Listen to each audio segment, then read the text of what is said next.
We have the word avon. Avon. This is the root of Adonai, and he shows you Lord or Master. I prefer just to use the word superior because it makes better sense to me. Zahav.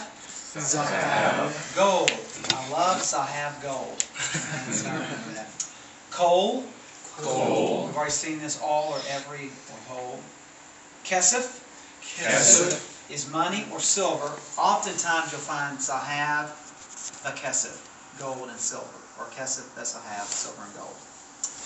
Then we have Makom.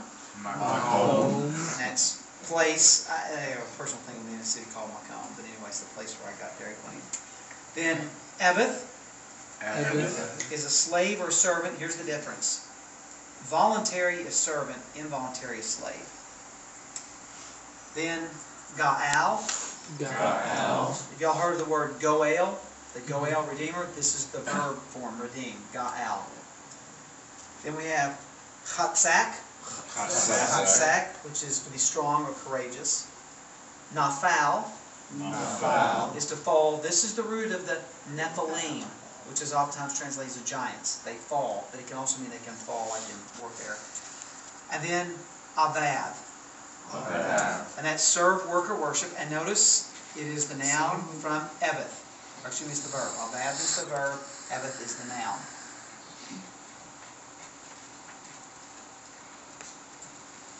In lesson 13, Boker. It's morning. If you greet someone in Israel today, you say Boker Tov, which means good morning.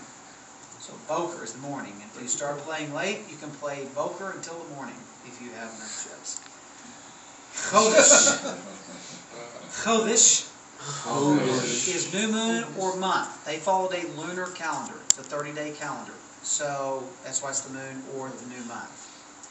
Layla is night. Layla until the night comes and you can escape. Erev is evening. Erev Ma'injan, when I want to race in the evening. Anything you can do to remember them. Eighth is time.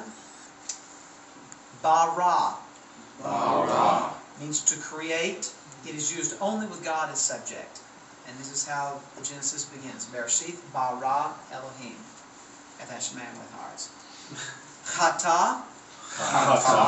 Translated as sin, the word actually means to miss the mark. It's an archery term. And Paul defines that as falling short of the target. All have sinned and fallen short of the glory of God. Matzah is to find. It's hard to find matzah bread. Nasa means to lift, carry, or forgive. Usually, in the older grammars, they would tell you translate as bear, like bear one another's burdens, or nasa, to lift it up or to carry it. The reason it means to forgive is when God carries our sin. When He lifts it off of us and carries it Himself, or bears Himself. This is why the Bible talks so much about Him bearing our iniquity. It's based on this idea of nasa, of carrying someone else's sin. That's what it means to forgive. And I forgive you if I lift the burden off of you. So I can forgive you. I can't redeem you, but I can forgive you. I can take that weight off of you. And then kara is to call or to read aloud. But we'll translate this call or to cry out. Good call is good enough. All right, any questions on those? Okay, you can